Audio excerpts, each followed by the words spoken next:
आज की कक्षा में जितने भी प्रश्न आपसे किए जाते हैं यस और नो में आंसर भी दे सकते हैं आप, ठीक है। पूर्व में जो अपन ने गतिविधियाँ की हैं पूर्णांक से संबंधित उसकी पुनरावृत्ति भी अपन करेंगे, उसमें हम आपसे कुछ क्रॉस क्वेश्चन भी करेंगे। इसलिए क्रॉस क्वेश्चन करेंगे कि आप जो संपर्क कक्षा के माध्यम से हमारे पास समस्या लेके आए हैं तो उसमें आप कितना सीख पाए हैं। तो इसमें देखें अपन कि पूर्णांक में विभिन्न उदाहरणों द्वारा अपन ने देखा कि पूर्णांकों की गतिविधियों को अपन गणितीय समस्या के रूप में कैसे हल करते हैं। जब अपन ने चर्चा की थी कि पूर्णांक दो प्रकार के होते हैं, एक धनात्मक और एक ऋणात्मक। धनात्मक पूर्णांक वास्तविक पूर्णांक कहलाते हैं और ऋणात्मक पूर्णांक काल्पनिक पूर्णांक कहलाते हैं। साथ ही साथ शून्य को अपन ने किस प्रकार के पूर्णांक में वर्गीकृत किया था? शून्य एक ऐसा पूर्णांक है जो ना धनात्मक होता है और ना ही ऋणात्मक, मतलब शून्य की गणना ना तो धन में की जाती है और ना ही ऋण में। इसकी स्थिति भी हमने बताई थी। ऐसा कारण क्यों है? क्योंकि यदि अपन किसी भी स्थिति को आगे ले जाते हैं तब भी उसकी गणना शून्य से करते हैं, और जब अपने लिए किसी भी स्थिति को नुकसान की स्थिति में या घाटे की स्थिति में देखना पड़ता है तब भी अपन उसकी गणना कहाँ से करते हैं? शून्य से। यदि ऊपर की तरफ जाते हैं तो वहाँ पर धनात्मक पूर्णांक लेंगे और नीचे की तरफ जा रहे हैं तो ऋणात्मक। मतलब जब जब विपरीत क्रम का प्रयोग किया जाएगा उस विपरीत क्रम में दोनों प्रकार के पूर्णांकों को जोड़ा जाएगा। और दोनों प्रकार के पूर्णांक कौन से रहेंगे? एक धन के और एक ऋण के, मतलब वास्तविक पूर्णांक और काल्पनिक पूर्णांक। तो इसमें अपन ने पूर्णांकों की योग संक्रिया देखी, घटा संक्रिया देखी। अब इसी के आगे अपन पूर्णांक में देखेंगे कि इनकी गुणन संक्रिया कैसे अपन निश्चित करते हैं। विभिन्न प्रकार के जब अपने लिए पूर्णांक दिए हों और उन पूर्णांकों का गुणन निकालना हो, गुणा निकालना हो, तो उस संक्रिया को, उस गतिविधि को अपन किस प्रकार से करते हैं। तो योग संक्रिया और घटा संक्रिया में तो कोई समस्या है नहीं। योग संक्रिया और घटा संक्रिया से तात्पर्य है कि यहाँ पे एक उदाहरण लिया अपन ने, ऋण 4, ऋण 6, ऋण 8, धन 4, धन 10 और धन 12। अपन देख पा रहे हैं ब्लैक बोर्ड पे 3 संख्याएं ऋण की हैं और 3 संख्याएं किसकी हैं? धन की हैं। तो ऋण वाली संख्याओं को जोड़ देंगे, लेकिन जोड़ने पर जो ऋण वाली संख्याओं का जोड़ मिलेगा वो किस चिन्ह के साथ आएगा? और धन वाली संख्याओं को जोड़ देंगे, धन वाली संख्याओं का जो जोड़ आएगा वो किस चिन्ह के साथ? यदि इतना आप सीख जाते हैं तो पूर्णांकों से संबंधित गतिविधियों में काफ़ी कुछ आप सीख चुके हैं।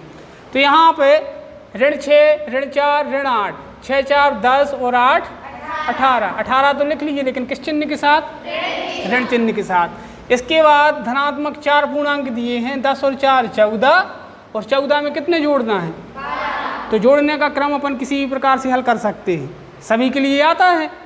तो यहाँ पे 10 और 4 14, 14 में 12 जोड़े कितने मिल जाएंगे? तो 14 12 कितने हो गए? 26। इसके क्रम को आगे हल करेंगे तो देखेंगे कि बड़ी संख्या का चिन्ह क्या है। तो बड़ी संख्या का चिन्ह कौन सा है? तो धन का चिन्ह आ गया। अब 26 में से कितने घटा देंगे? 18 घटा देंगे तो कितने प्राप्त होंगे?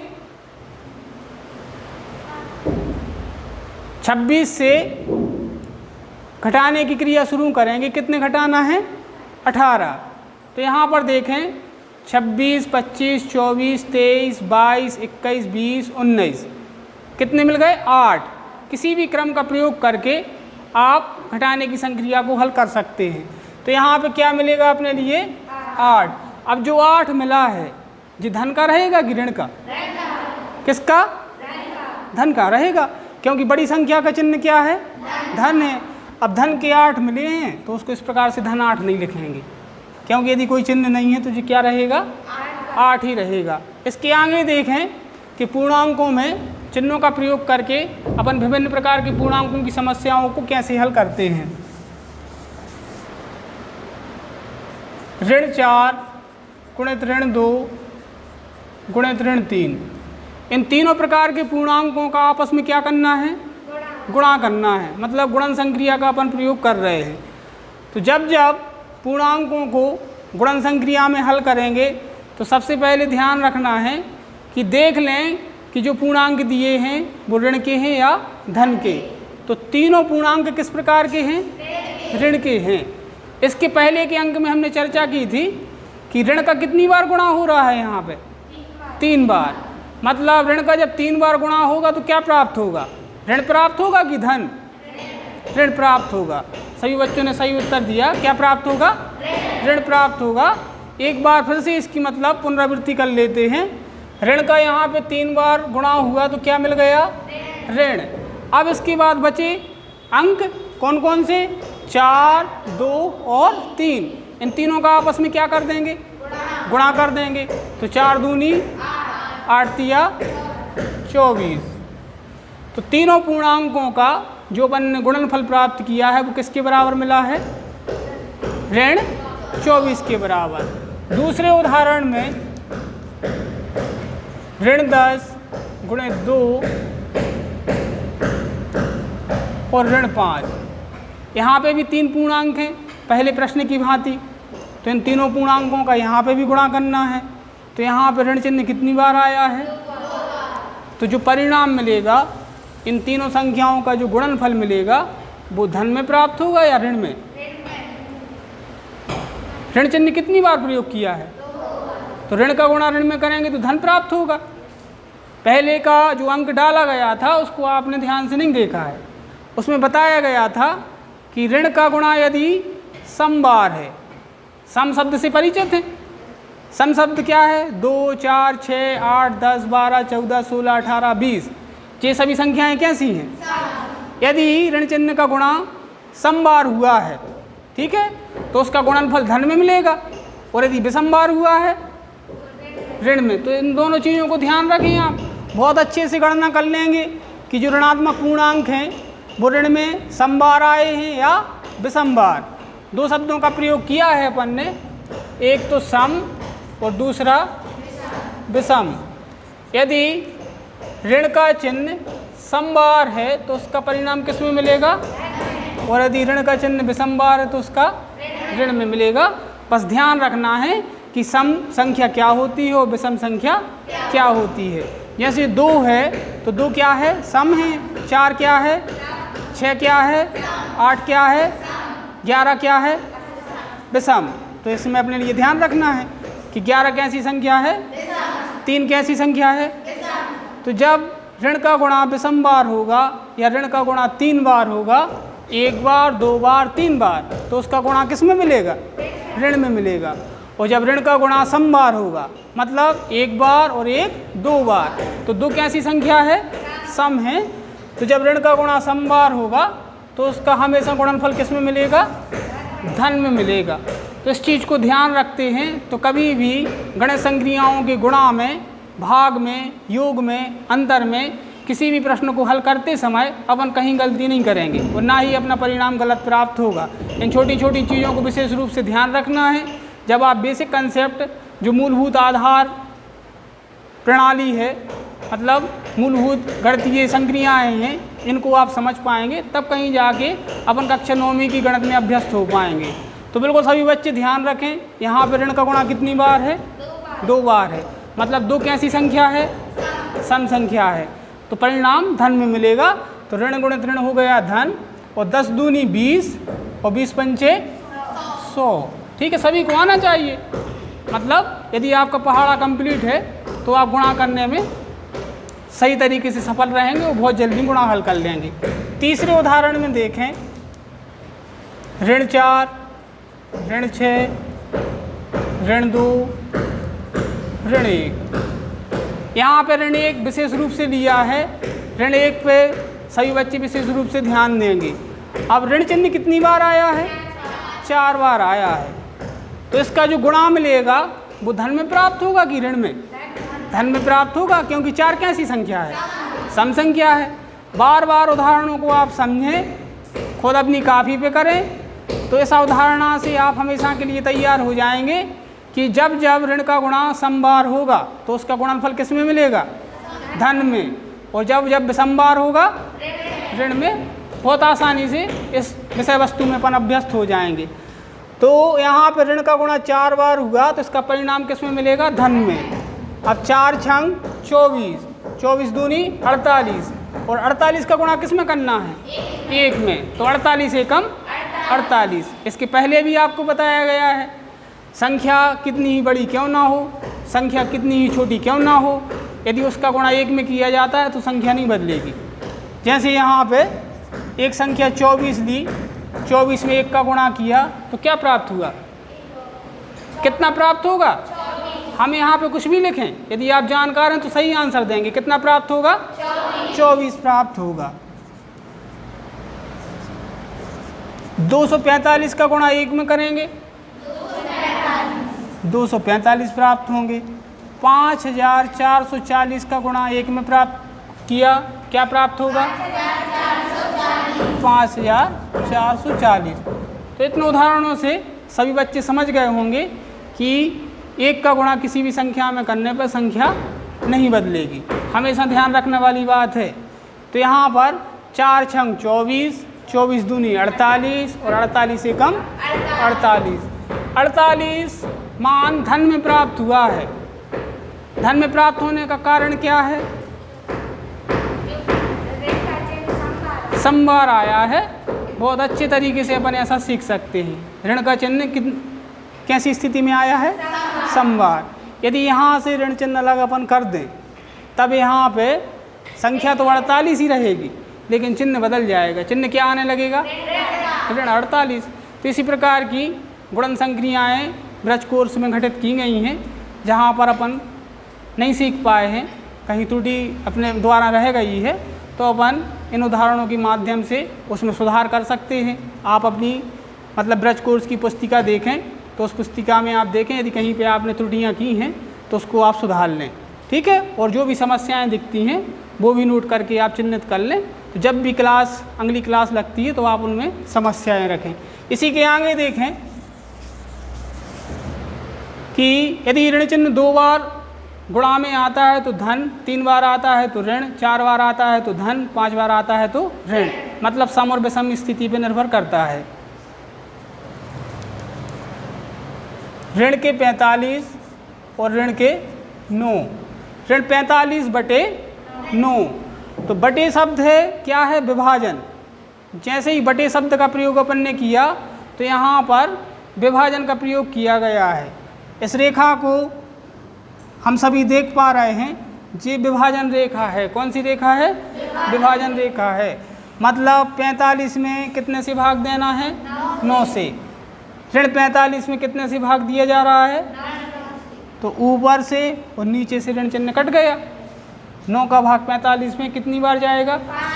9 बनना 45।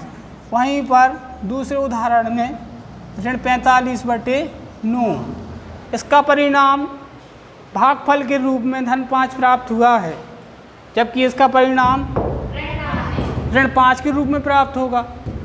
कारण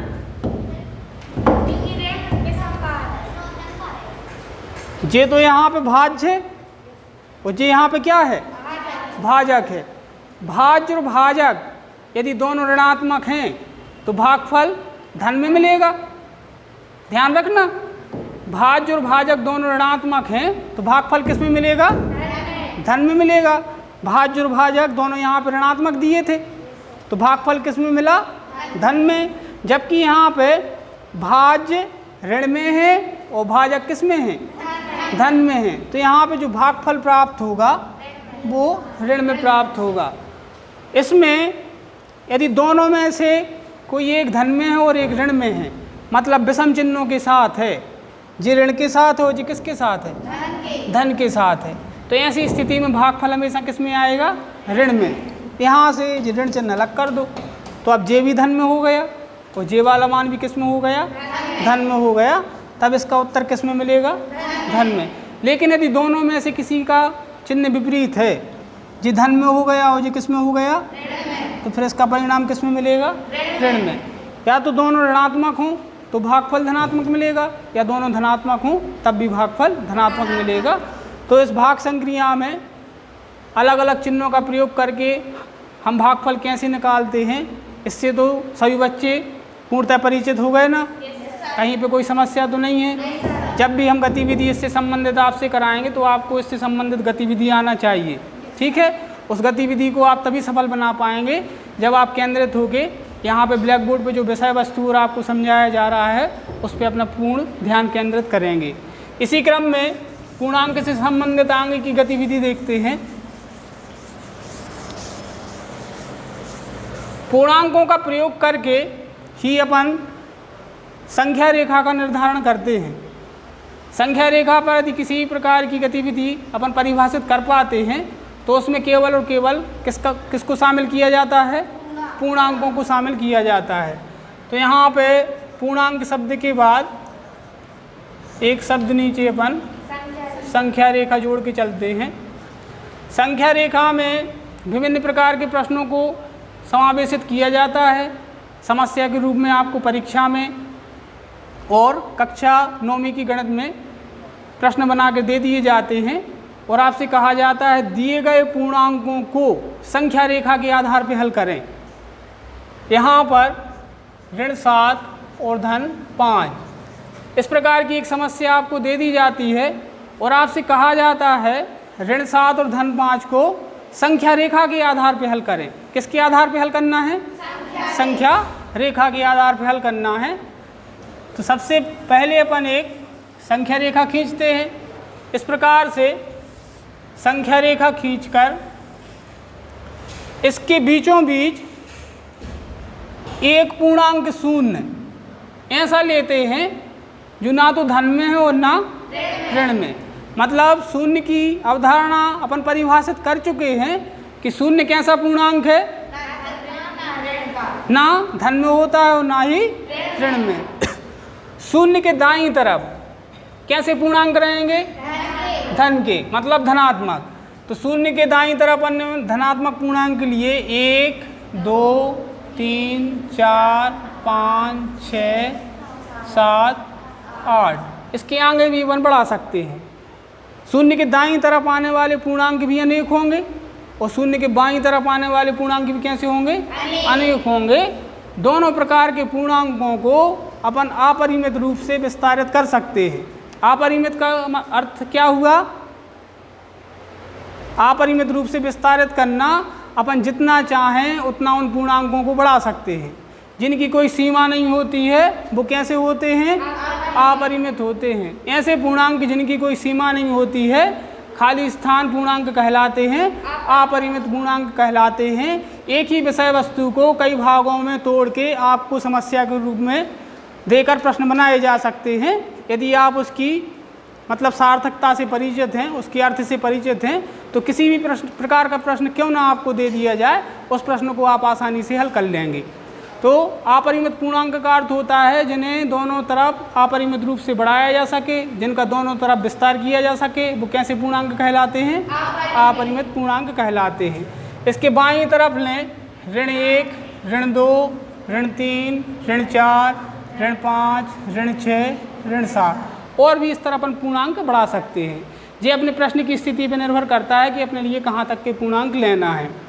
अब ध्यान रखें प्रश्न में कहा गया है कि ऋण 7 धन 5 को संख्या रेखा के आधार पर हल कीजिए।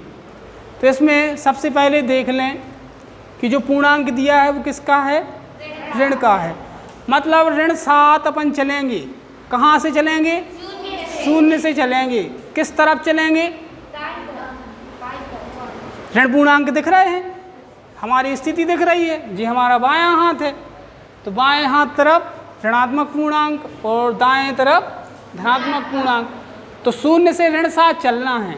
जब जब ऋणात्मक पूर्णांक चलेंगे तो बाईं तरफ चलेंगे और जब जब धनात्मक चलेंगे तो दाईं तरफ। तो शून्य से कितने चलना है? तो यहाँ से शून्य से ऋण 7 चलना शुरू करते हैं। 1, 2, 3, 4, 5, 6, 7 इस प्रकार से ऋण 7 पूर्णांक अपन चलकर आए। यहाँ पे लिख सकते हैं ऋण 7।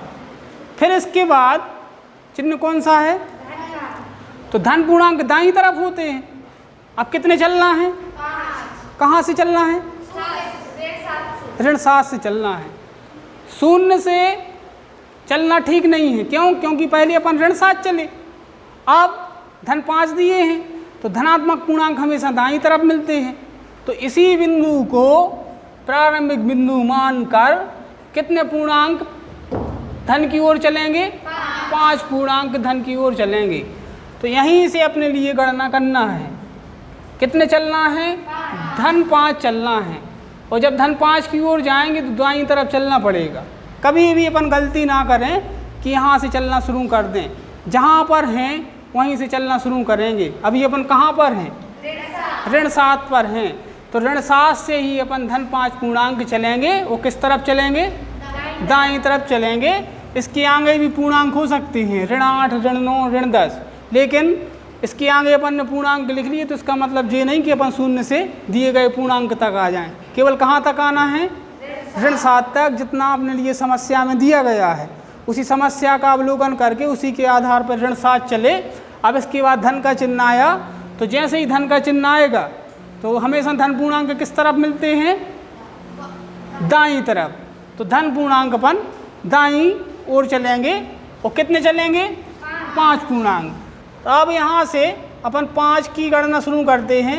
1 2 3 4 5। ऋण 7 से धन 5 अपन दाईं तरफ चले तो कहाँ पर पहुँच गए? सभी को समझ में आया?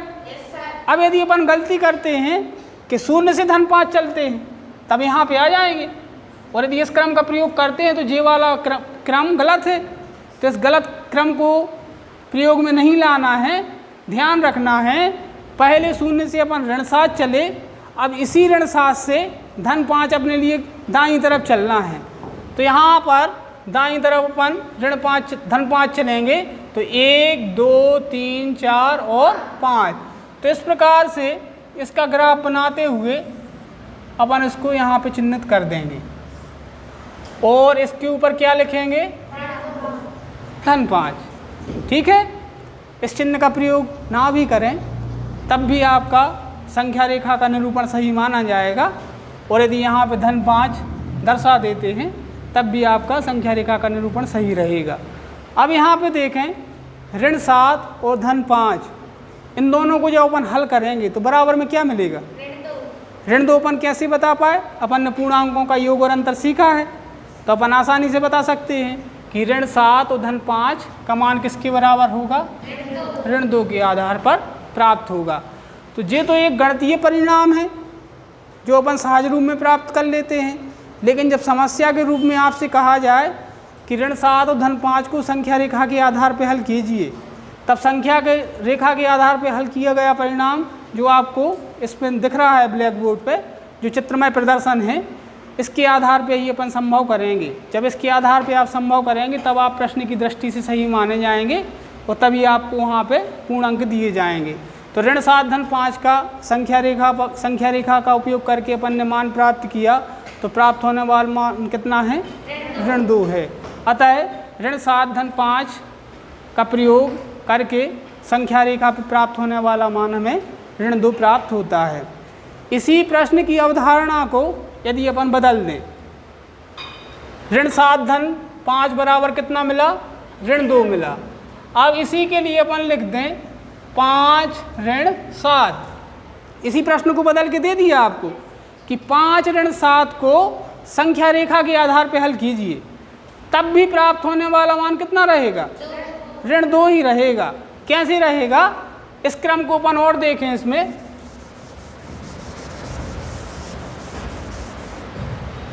जो पहला पूर्णांक है, पहला पूर्णांक किसका है? धन का है। मतलब शून्य से धन 5 अपन संख्या रेखा के दाईं तरफ चलेंगे। किस तरफ चलेंगे? दाईं तरफ। तो शून्य से अपन ने धन 5 संख्या रेखा के दाईं तरफ चलना शुरू किया। 1 2 3 4 5। इस प्रकार से धन 5 शून्य से अपन ने दाईं तरफ चलकर पूर्णांक 5 को प्राप्त किया। अब ऋण के कितने हैं? ऋणात्मक पूर्णांक किस तरफ होते हैं? किस पर? संख्या रेखा पर।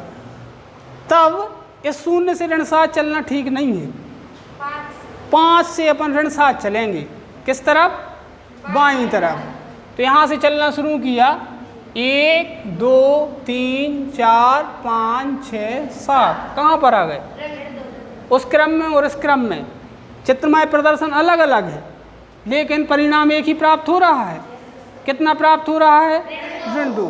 तो यहाँ से अपन इस संभावनाओं को जोड़ते हुए कहाँ पर रुक जाएंगे, ऋण 2 पर रख जाएंगे और यहाँ पर लिख देंगे ऋण 2। तो परिस्थिति जो भी हो गणित में, लेकिन यदि सही तरीके से अपन ने प्रयोग किया है तो अंतिम परिणाम सभी बच्चों को एक सा प्राप्त होगा।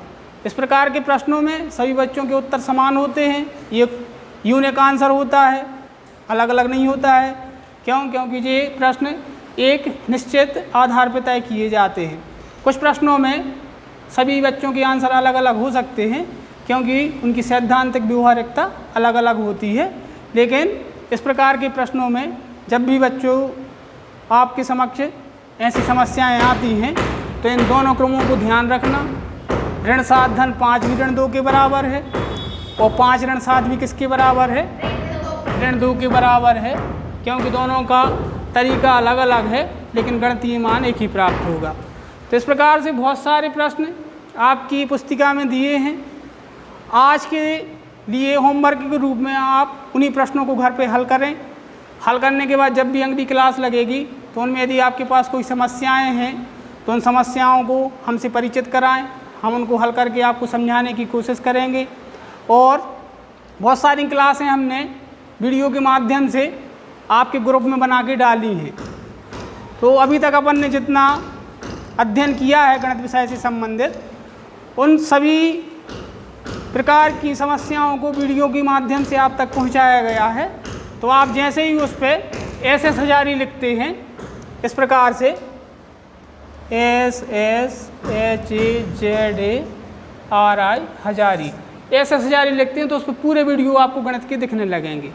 तो जहाँ पे जो भी समस्या है तो आप घर पे भी देख सकते हैं। जिन बच्चों के पास मोबाइल नहीं है वो अपने साथी के पास सावधानी से बैठ के भी मतलब अध्ययन कर सकता है। तो जब भी अगली क्लास लगेगी आप इससे रिलेटिव क्वेश्चन लाना जो आप करने में सफल नहीं हैं, और यदि आप सभी क्वेश्चन उसमें कर लेते हैं तब भी आप हमें अवगत कराएं कि सर जो संख्या रेखा संबंधी प्रश्न दिए थे ब्रज कोर्स में तो सारे प्रश्न हमने कर लिए। तो आज के लिए होमवर्क में आप इसी से जुड़े हुए प्रश्नों को हल करना।